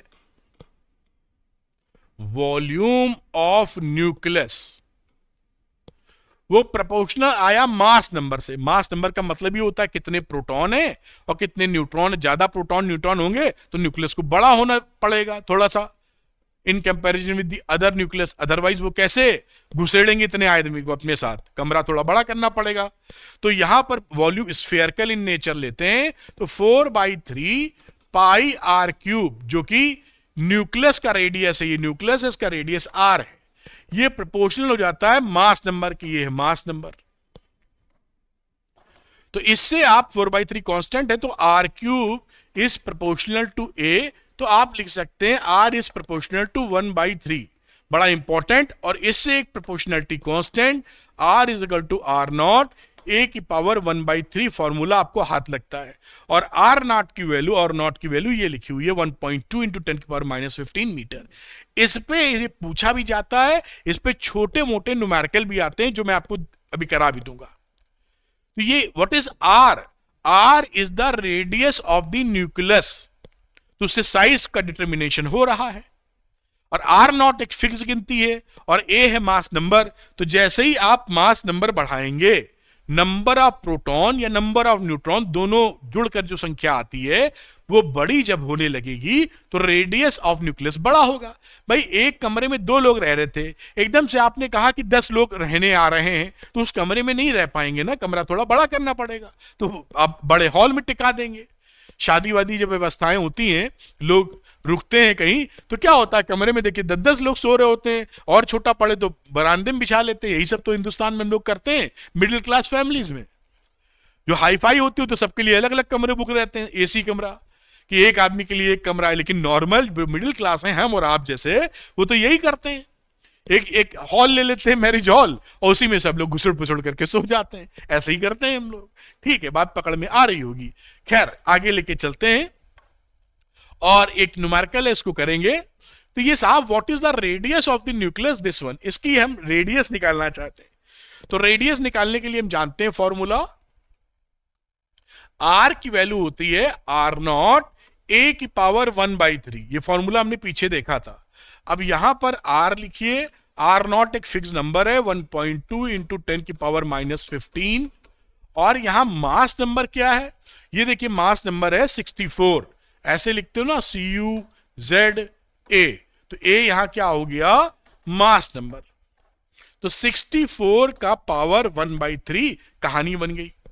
अब आपने इसको 1.2 इंटू 10⁻⁻15, 64 का क्यूब रूट 4 आ जाएगा, 4 चौक 16, चौक 64 4 से कर दो मल्टीप्लाई, 4 इंटू 1.2, ये 4.8 हो गया। और ये रेडियस आ गई किसकी, कॉपर था। तो कॉपर का आपको न्यूक्लियस का रेडियस है, ये क्या है ध्यान रखना, रेडियस ऑफ न्यूक्लियस, तब मजा आएगा। यार आप समझ गए, मैं हट जाता हूं, न्यूमेरिकल के लिए बच्चे कहते हैं कि सर स्क्रीन पूरी दिख जाती है तो नोट करने में मजा आता है। खैर आप नोट कर लीजिए, कौन सी ऐसी बात है। ठीक है, एक कदम और आगे बढ़ाते हैं। अब इसमें देखिए, find the ratio of the nuclear radius of copper और एल्युमिनियम, हम फिर वही फॉर्मूले का जिक्र करेंगे। अब अगर मैं आर कॉपर लिख दूं और आर एल्युमिनियम लिख दूं, तो देखो मैं लिख दूंगा आर नॉट और ए ऑफ कॉपर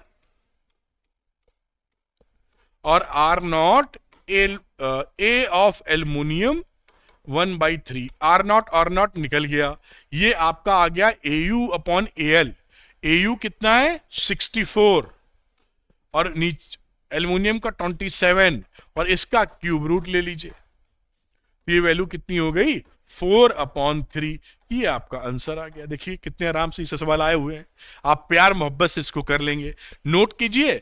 फिर एक बढ़िया टॉपिक पढ़ेंगे जो काफी पूछा जाता है आपके यहाँ, न्यूक्लियर डेंसिटी। और आपने नोट किया होगा जो न्यूक्लियर डेंसिटी है, मैं दिखा भी दूं वो मजेदार चीज क्यों है, कि जो न्यूक्लियर डेंसिटी का मतलब जो न्यूक्लियस का भी हम लोग रेडियस निकाल रहे थे, तो इसकी जो डेंसिटी होती है वो सभी के लिए सेम होती है, independent of mass number and radius size of the nucleus. इससे इसको मतलब ही नहीं है, डेंसिटी वही रहेगी। ये बात प्रूव करनी, देखिए मैंने नोट में लिखा है जैसे बच्चा मिस ना करे। बहुत मेहनत से प्रेजेंटेशन बने, बहुत बारीकी से प्रेजेंटेशन बने, बनाए हैं मैंने। तो nuclear density same for all nuclei, मैंने इतना ही नहीं जोड़ा कि हो सकता बच्चा डीपली समझ ना पाए, तो मैंने किसी एक लाइन और जोड़ी, nuclear density is independent of mass number, यानी ए की वैल्यू कुछ हो जाए, डेंसिटी नहीं चेंज होगी, and size of the nucleus, यानी आर कुछ हो जाए, डेंसिटी नहीं चेंज होगी। कैसे कह रहा हूं ये बात, ये छोटा सा पिद्दीकड़ी प्रूफ यहां कर देता हूं और आप मधुर संबंध स्थापित हो जाएंगे हमारे आप में। तो चलिए, ये जो बात ये वेरी इंपॉर्टेंट है, जो आपसे पूछी जाती है बात, इसको मैं थोड़ा सा प्रूफ कर देता हूं। तो किसी भी एटम के लिए, किसी भी न्यूक्लियस के लिए हम ले लेते हैं let A be the mass number. Mass number का मतलब number of nucleons, mass number, and R be the radius किसकी, ऑफ ए न्यूक्लियस। दो एजम्पशन ले लिए, तो मास ऑफ न्यूक्लियस, और एक और चीज ले लेते हैं स्मॉल एम, और M is the average mass of a nucleon, एक का न्यूक्लॉन। तो एक का मास m है और न्यूक्लियंस हैं कितने, ए जितने हैं, ए तो नंबर होता है ना, मास नंबर। तो यहां पर टोटल मास क्या आ गया, मास ऑफ न्यूक्लियस, वो हो गया m इंटू ए। बेटा एक का मास था m और टोटल खिलाड़ी थे a, तो टोटल मास आ गया। डेंसिटी कैसे निकालते हो, total mass of nucleus upon total volume of nucleus, यही तो डेंसिटी। तो मास तो निकाल लिया, अब हमें वॉल्यूम न्यूक्लियस का निकालना है। तो वॉल्यूम ऑफ न्यूक्लियस क्या रहा, कलर बदल लेना उचित हो सकता है। वॉल्यूम ऑफ न्यूक्लियस, ये पकड़िए, ये वैल्यू हो जाएगी 4/3 pi are cube. Radius are हमने न्यूक्लियस की पकड़ ली थी। हमें जो फॉर्मूला पता था पीछे से कि हम आर की जगह लिख सकते हैं आर नॉट ए की पावर 1/3 का क्यूब। हम ये जानते हैं कि आर बराबर आर नॉट ए की पावर 1/3 होता है, पीछे वाले से हमने देखा है ना, रेडियस के बारे में। अब इसको एक कदम और आगे बढ़ाया है, तो 4/3 पाई और ये आर नॉट का आ गया क्यूब इंटू ए। अब न्यूक्लियर डेंसिटी जिसे रो लिख रहे हो, rho of nucleus density of nucleus is equal to total mass nucleus का, ऐसे लिख दिया nucleus, upon total volume of nucleus. तो टोटल मास कितना है ma, टोटल वॉल्यूम कितना है 4/3 pi R naught cube A. यहां से देखिए ए और ए कट गया है और 3 ऊपर चला गया है, तो this is 3m 4 pi R naught का cube, and everything is constant here. What is m, एक न्यूक्लॉन का मास वो बदल नहीं रहा, pi 4 constant, 3 constant, R naught also constant, तो everything is constant, this is a constant. तो अगर ये कांस्टेंट है तो this is same for all nucleus. तो ऑल न्यूक्लियस का मतलब क्या है, nuclear density same for all nucleus. और देखिए इसमें ना ए आया है ना आर है, ये आर नॉट है, रेडियस ना समझना, आर नॉट कांस्टेंट है, आर रेडियस होती है। तो this is independent of mass number A ज्यादा कम से कोई प्रभाव नहीं है, या फिर radius size of nucleus, R कम ज्यादा होने से कोई प्रभाव नहीं है। तो this nuclear density is independent of mass number and size of the nucleus, same for every nucleus. ये घुमा के पूछ लेते हैं कि prove that nuclear density is same for every nucleus. अब ये प्रूफ करना पड़ जाएगा आपको, आज सवाल लिया है तो ये आप उसे कॉपी पेस्ट कर देंगे। बात पकड़ में आ गई होगी ना, बहुत ही प्यारे ढंग से एक एक चीज क्लियर करते हुए कि कोई भी चीज आपसे मिस नहीं होनी चाहिए। चलिए एक कदम आगे और बढ़ा देते हैं। एक सवाल आ गया है, इसका बेटा दूसरा सवाल वही है, पहला तो मैं करके भी दिखाता हूं आपको। दूसरे ने लिखा है how does the size of a nucleus depend on its mass number. तो इसके लिए मैं पहले आला कर रहा हूं, तो लिखा है साइज ऑफ न्यूक्लियस, आर की वैल्यू क्या लिख देंगे, आर नॉट ए की पावर 1/3। ये फॉर्मूला, साइज का मतलब वॉल्यूम, रेडियस, ये इससे रिलेटेड है। And explain why the density of nuclear matter should be independent of size of the nucleus. ये अभी का डेरिवेशन जो कराया, डन डेरिवेशन, डन डेरिवेशन का मतलब अभी जो कराया था वो डेरिवेशन यहां करना होगा कि शो कर दीजिए nuclear density independent of mass number है वगैरह वगैरह। अब यहां की बात कर लेते हैं इस सवाल की, ए वाले की। तो ए में देखिए क्या क्या लिखा है, classify the following 6 nuclides isotone, isotope, isobar के लिए। तो आइसोटोन पकड़ लीजिए, कुछ और लिख गए, आइसोटोन्स। आइसोटोन्स का मतलब होता है नंबर ऑफ न्यूट्रॉन्स बराबर रहे। तो Hg ले लीजिए 80 198, और दूसरा हो गया Au 79 197। इनको घटाएंगे तो कितना मिलेगा, 118। इसको घटाओगे तो कितना मिलेगा, 118। 198 minus 80 is equal to 118। 197 minus 79 is equal to 118 number of neutrons. ये लॉजिक लगा है इसके लिए, समझ के होंगे, ऐसी पूरी उम्मीद है मुझे। अगली बातचीत करते हैं जो पकड़ना है, आइसोटोप्स। फिर गलत लिख गए, वो छोड़ दे रहे हैं आइसोटोप्स, ये आइसोटोप्स कार्बन का और दूसरे कार्बन का, क्योंकि यहां पर एटॉमिक नंबर सेम है, Z सेम, A डिफरेंट। बात पकड़ लिए। Number C, isobars. तो आइसोबार्स हो गए He2He3 एंड 1H3। यहां पर क्या है, Z different and A same. ये आइसोबार है, मास नंबर सेम होगा और Z अलग होगा। ये बात क्लियर इस तरह से आ जाते हैं, तो जब हम लोग पढ़ ही रहे हैं शानदार तरीके से तो क्यों छोड़ा जाए। खैर आप देख पाए होंगे, इसको नोट कीजिए। फिर एनसीईआरटी का एक सवाल लगा लेते हैं, आइए इसको नोट कर पाए होंगे। अब ये सवाल अगला एनसीईआरटी का सवाल है। बोला ये एनसीईआरटी का मैं लिख दूं, कई बच्चे भ्रमित हो सकते हैं। इस एग्जाम्पल में given the mass of the iron nucleus as this one unit.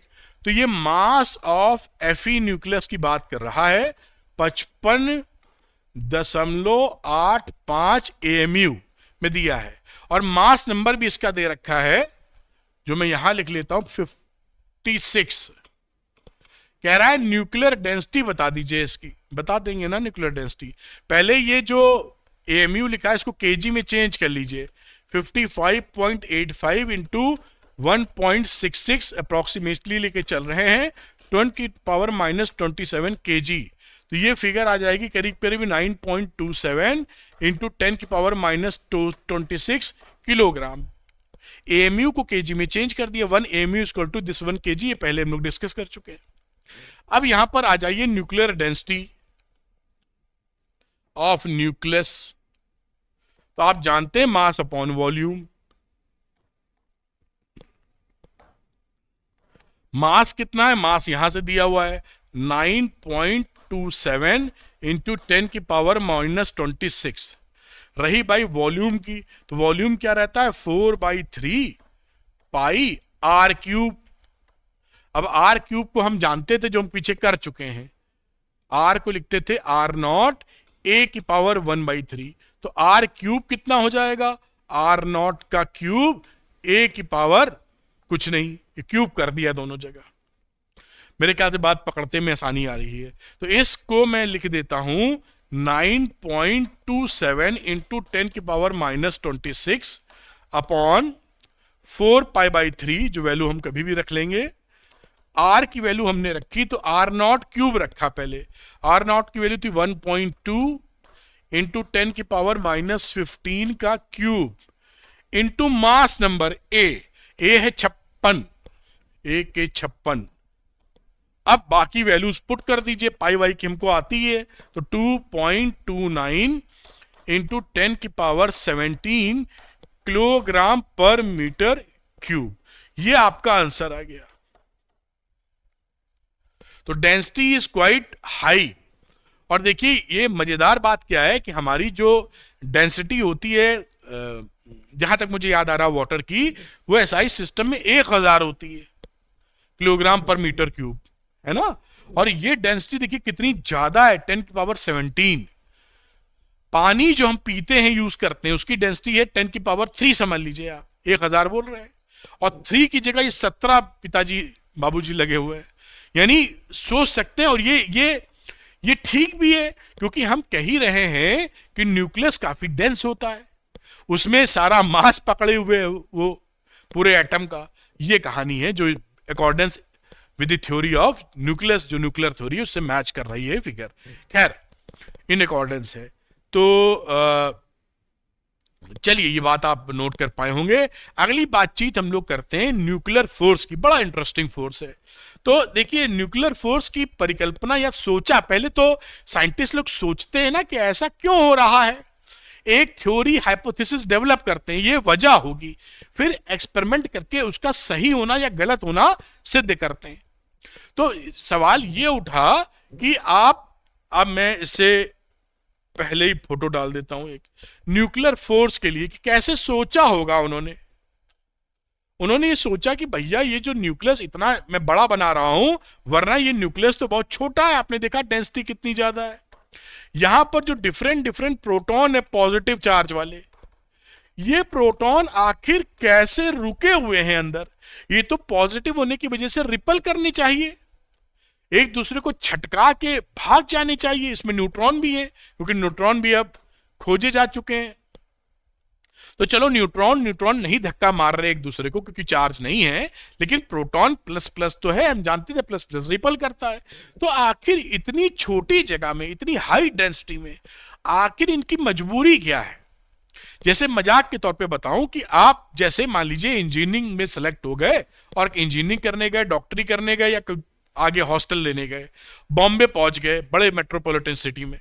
अब वहां पर पता लगा कि कमरा बहुत महंगा है, रूम, आपने कहा कि भाई मैं अपने इंस्टीट्यूट के पास एक रूम ले लेता हूं, जो ये सब करते हैं बच्चे, आप भी करेंगे, कि भाई हॉस्टल पसंद नहीं आया, दिक्कत है, चलो हम बाहर रह लेते हैं, वो ले लेते हैं, क्या बोलते हैं, पेइंग गेस्ट कह ले, दिमाग से उतर गया है ना, जो भी है, कि वो रह लेते हैं। तो एक कमरा आप पकड़ते हैं, उस कमरे में कभी कभी छोटे कमरे में 2 लोग 3 लोग रह लेते हैं, मजबूरी में ना, कि ज्यादा पैसा ना खर्चा हो। यही आदमी चाहता है कि बिना बात के, यार रात को सोना है, दिन में थोड़ा बहुत पढ़ना है, मतलब पढ़ना है, बाकी इंस्टीट्यूट में रहना है। तो जबरदस्ती एक फ्लैट लेके क्या करेंगे, एक काम भर का रूम मिल जाए, लैट्रिन बाथरूम किचन भी हो तो ठीक है, कई लोग तो किचन भी नहीं चाहते, खाना तो दे ही देते पेंगे इसमें, तो रह ले, जिससे हमारा खर्चा कम से कम पड़े। तो यही स्थिति यहां कुछ खड़ी हो रही है कि मजबूरी इनकी क्या है कि एक रूम में रहना पड़ रहा है, वरना तो ये अलग अलग रहना चाहते हैं। हर आदमी चाहता है एसी में सोए, चौड़े होके सोए, एक रूम एक आदमी, कई लोग तो एक रूम 10 आदमी, हाँ, एक आदमी बड़े लोगों के पास 4-4 रूम, आज इसमें सोएंगे, मंडे उधर सोएंगे, ट्यूसडे उधर सोएंगे, वेंसडे कहीं और सोएंगे। खैर नहीं, मजाक की बात अलग। तो आप समझ पा रहे हैं ना कि प्लस प्लस की मजबूरी है कि वो भागना चाहते हैं लेकिन भाग नहीं पा रहे। ये मजबूरी क्या है, ये मजबूरी ये है बेटा कि साइंटिस्टों ने सोचा ये भाई हो ना हो, इनको रोकने वाली इनकी मजबूरी है एक फोर्स जो इस कोलंबियन फोर्स पे भारी है, जो बाहर जाना चाहते हैं, वो बाहर की जगह उनको जोड़ के रखना चाहती है। उस फोर्स का नाम दिया गया न्यूक्लियर फोर्स।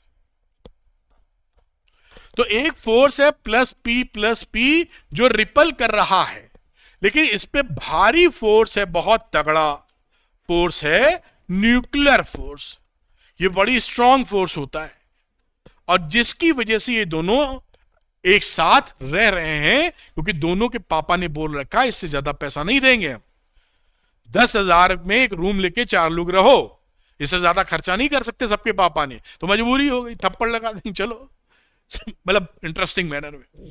तो अब न्यूक्लियर फोर्स, अब जो न्यूक्लियर फोर्स होता है, अभी हम इसकी प्रॉपर्टी भी देखेंगे बेटा, ये बहुत स्ट्रांग फोर्स है, लेकिन एक कलाकारी भला फोर्स है, ये बहुत शॉर्ट रेंज फोर्स है, बहुत कम दूरी के लिए लगता है।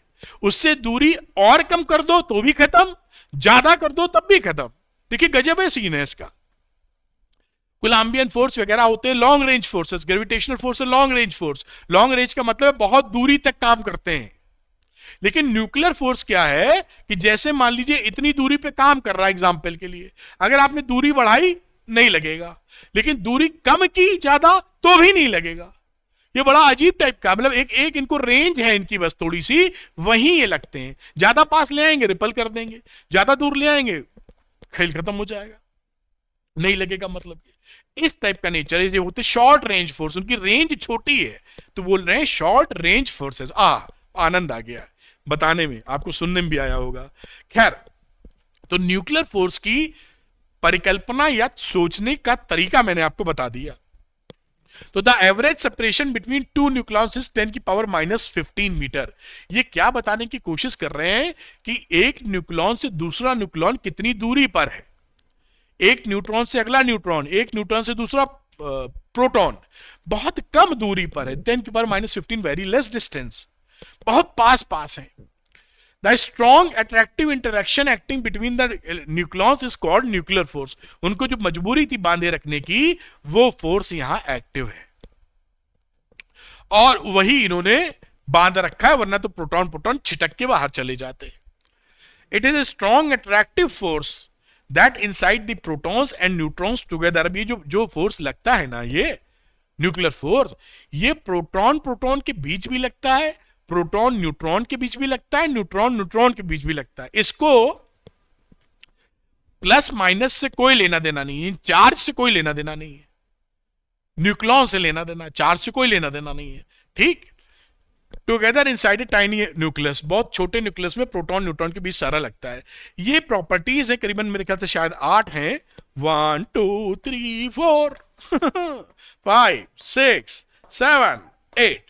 इन प्रॉपर्टीज को एक एक करके हम समझेंगे, क्योंकि हम लोग शानदार तरीके से पढ़ रहे हैं। ये इसका ग्राफ है, अभी इसकी कहानी भी हम समझाएंगे, जिससे काफी चीज रिवील होती है।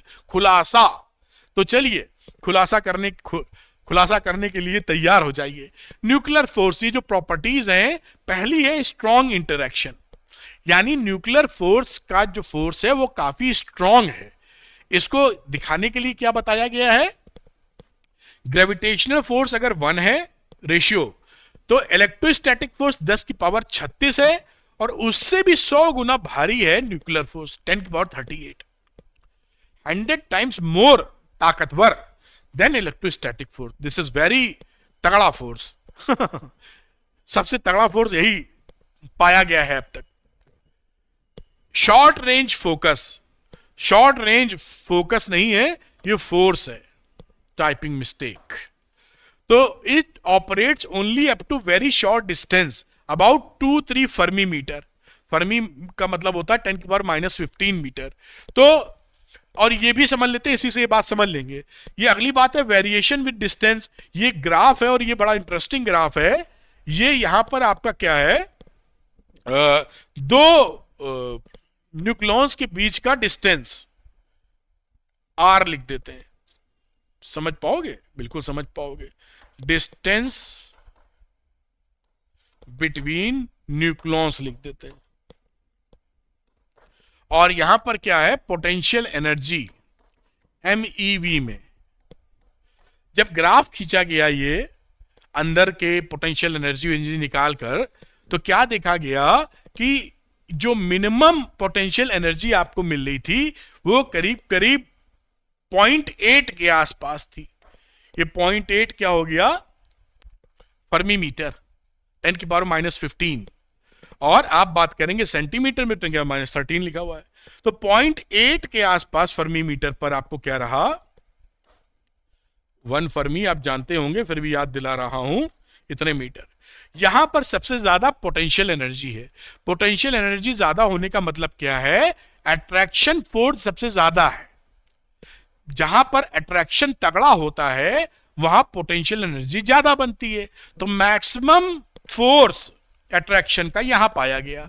अब जैसे ही आप थोड़ा सा मान लीजिए डिस्टेंस कम करने लगे, यहां इधर चल रहे हैं, डिस्टेंस घटा रहे हैं दो न्यूक्लियस के बीच में, बहुत तेजी से आप देखते हैं ये जीरो है यहां पर, इसके ऊपर ये पॉजिटिव हो जाती है potential energy. Potential energy positive होने का मतलब है रिपल्सिव फोर्स लगना। तो यहां पर न्यूक्लियस अट्रैक्टिव नेचर ही खो देते हैं, एक ज्यादा पास ले आएंगे तो रिपल्शन होने लगता है। मैंने बताया था ना कि एक रेंज है जहां पे अट्रैक्शन ज्यादा पास लाए, बस स्प्रिंग की तरह भगाएगा वो, ये रिपल्शन देने लगेगा। तो ये पॉजिटिव पोटेंशियल एनर्जी क्या शो कर रही है कि इनके बीच में रिपल्शन चालू हो चुका है। अब इस तरफ हम डिस्टेंस को घटा रहे थे, अब हम डिस्टेंस बढ़ाने लगे, अब दूर ले जाने की कोशिश करते हैं, देखते हैं हालचाल क्या है। तो वहां पे भी जो पोटेंशियल एनर्जी वो घटने लगती है और करीब करीब 4 फर्मी मीटर पर आकर ये शून्य के आसपास, ये शून्य है, इस शून्य के आसपास पहुंच जाती है 4 फर्मी मीटर पर। यानी यहां पर जैसे ही 4 फर्मी मीटर ले गए आप, डिस्टेंस किया आपने, इनके बीच अट्रैक्शन वाला फोर्स खत्म, क्योंकि पोटेंशियल एनर्जी शून्य हो चुकी है। ज्यादा पोटेंशियल एनर्जी होने का मतलब है ज्यादा फोर्स लगना, निगेटिव पोटेंशियल एनर्जी होने का मतलब है। तो यहां पर वो निगेटिव वाली खत्म हो गई, यहां अट्रैक्शन का फोर्स जा चुका है। तो ये पास ला रहे हो तो भी खत्म हो जाता है, दूर लाते हो तो भी खत्म हो जाता है। कितने के बीच काम कर रहा है आप मोटे तौर पे सबसे ज्यादा 0.8 है और 2-3 फर्मी मीटर के बीच खेल रहा है पूरा, ये दिख पा रहा है ना, यही अट्रैक्शन है इतना। तो इससे ये दोनों बातें क्लियर हो जाती है। शॉर्ट रेंज फोर्स है तो कुल मिला के 2-3 फर्मी मीटर में ही लगता है। 2-3 फर्मी का मतलब रेंज इसकी 2-3 फर्मी मीटर, 0.8 से लेके आप चले जाइए 4 तक, तो लगभग 3 का ही तो डिफरेंस आ रहा है। तो 2-3 फर्मी मीटर में ही पूरा इसी रेंज में रहेगा तो न्यूक्लियर फोर्स लगेगा। ज्यादा डिस्टेंस हुई तो खत्म, कम डिस्टेंस हुई तो खत्म, तो रिपल्सिव। और ये मैंने वेरिएशन विद डिस्टेंस आपको पूरा समझा दिया। ये 0.8 फर्मी मीटर ये पॉइंट था जहां पर मैक्सिमम पोटेंशियल एनर्जी मिल रही थी, जहां पर मैक्सिमम अट्रैक्टिव फोर्स था। बात समझ पाए होंगे शानदार तरीके से। आगे की बातचीत बढ़ाते हैं और अगली बात देखते हैं, चार्ज इंडिपेंडेंट कैरेक्टर। ये जो न्यूक्लियर फोर्स होता है ये भाई साहब प्रोटॉन प्रोटॉन के बीच भी अट्रैक्शन देता है, न्यूट्रॉन न्यूट्रॉन के बीच भी अट्रैक्शन देता है, न्यूट्रॉन प्रोटॉन के बीच भी अट्रैक्शन देता है। तो न्यूक्लियर फोर्स चार्ज डिपेंडेंट नहीं है।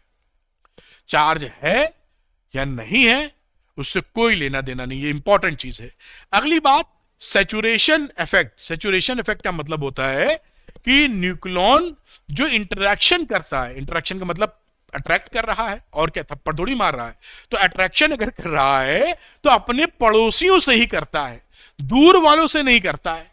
हम यहां बैठे 4 मकान छोड़ के कोई रह रहा तो हमने कहा हमसे मतलब नहीं, लेकिन बगल वाले से मतलब है। तो यही इसे बोलते हैं सैचुरेशन इफेक्ट। तो ये जो न्यूक्लियन है ये सैचुरेशन इफेक्ट शो करता है, यानी अपने नेबरिंग न्यूक्लियन से इंटरैक्ट करता है, दूर वाले से कोई मतलब नहीं। स्पिन डिपेंडेंट कैरेक्टर, इसका जो स्पिन डिपेंडेंट कैरेक्टर होता है, यानी कि जो न्यूक्लियंस होते हैं आगे आप जब हायर क्लासेस में पढ़ेंगे तो वो स्पिन करते हैं अपनी जगह, जैसे धरती स्पिन करती है ना, दिन रात होते हैं जिससे, वैसी स्पिनिंग होती है। अगर वो स्पिनिंग एक जैसी है, यहां कहीं लिखा है, हाँ, न्यूक्लियस हैविंग पैरेलल स्पिन्स, अगर एक जैसी स्पिनिंग है पैरेलल तो इनके बीच में ज्यादा अट्रैक्टिव फोर्स होता है, प्रेफर करते हैं उसको। और एंटी पैरेलल स्पिन है विपरीत दिशाओं में, तो वो थोड़ा न्यूक्लियर फोर्स, इस पे अट्रैक्शन का फोर्स कम पसंद करते हैं, कम हो जाता है। ये इसकी कहानी है, स्पिन डिपेंडेंट कैरेक्टर। सारी चीज हम लोग बढ़िया तरीके से पढ़ रहे हैं। अगली चीज एक्सचेंज फोर्सेस। ये जो आपस में फोर्स लगाते हैं न्यूक्लियर फोर्स, वो कैसे लगता है? तो जब रिसर्चर्स आगे बढ़ी तो बताया गया कि एक और पार्टिकल है मेसॉन्स, तो मेसॉन्स के आदान प्रदान से न्यूक्लियर फोर्स लगता है। तो यहां पर देखिए, nuclear force between two nucleus arises from the constant exchange of particles called mesons between them. आपस में एक्सचेंज करते रहते हैं मेसॉन्स और खेलते रहते हैं। अपने दोस्त को आपने डंडी पकड़ाई, उसने आपको पकड़ाई, आप खेल मगन है दोनों लोग। ऐसी सिचुएशन चल रही है, मतलब मजेदार अंदाज में, जैसे आपको समझ में आ जाए। Non central forces.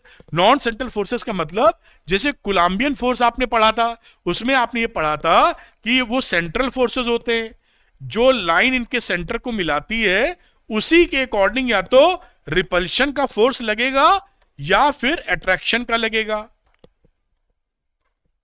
लेकिन उसी लाइन में लगेगा। तो ये सेंट्रल फोर्सेस थे। कौन से? Coulombian force. किधर लगते हैं? Along the line joining the centres of the two charges, इधर या इधर, लेकिन अलोंग द लाइन। लेकिन भाई साहब ये जो न्यूक्लियन होता है, मान लीजिए ये न्यूट्रॉन है, समझाने के लिए प्रोटॉन है, तो हो सकता है इस पे ये फोर्स इधर लगा दे तिरछा, ये इस पे फोर्स लगा दे तो मतलब इधर लगा दे, ऐसा ना समझना अपोजिट लगा रहा है। ये मान लो उसने लगाया तो इधर लगा दिया, तो ये along the line joining the two centres पे फोर्स नहीं लगती, ये नॉन सेंट्रल फोर्सेस हैं। तो ये किधर लगा देंगे फोर्स, यही जाने। ठीक, तो ये कहानी इस तरह से आपकी, इसको भी नोट कर लीजिए। और यहां पर आज का जो टॉपिक था वो शानदार, very detailed, very interesting manner में हम लोगों ने खत्म किया, और बहुत ही बढ़िया डिस्कवरी ऑफ न्यूट्रॉन वगैरह था, न्यूक्लियर फोर्स था, हम लोग समझ पाए हैं। तो अगर आप ये चाहते हैं कि फिजिक्स के कॉन्सेप्ट बहुत ही मक्खन जैसे आपको समझ में आए, न्यूमेरिकल आपके निकलने लगे, तो झट से अरविंद एकेडमी चैनल को सब्सक्राइब कर लीजिए फॉर टॉप क्वालिटी कंटेंट। ये वीडियो अगर आपको पसंद आया है तो लाइक और शेयर कीजिएगा। अरविंद एकेडमी चैनल को जरूर सब्सक्राइब करेंगे, ऐसा मुझे विश्वास है। और इसका पीडीएफ लेने के लिए अरविंद एकेडमी टेलीग्राम चैनल को ज्वाइन कर लीजिए, उसका लिंक डिस्क्रिप्शन में दिया है, वहां इसका पीडीएफ अपलोड कर दूंगा, आपको मिल जाएगा। Thank you very much, wish you all the best.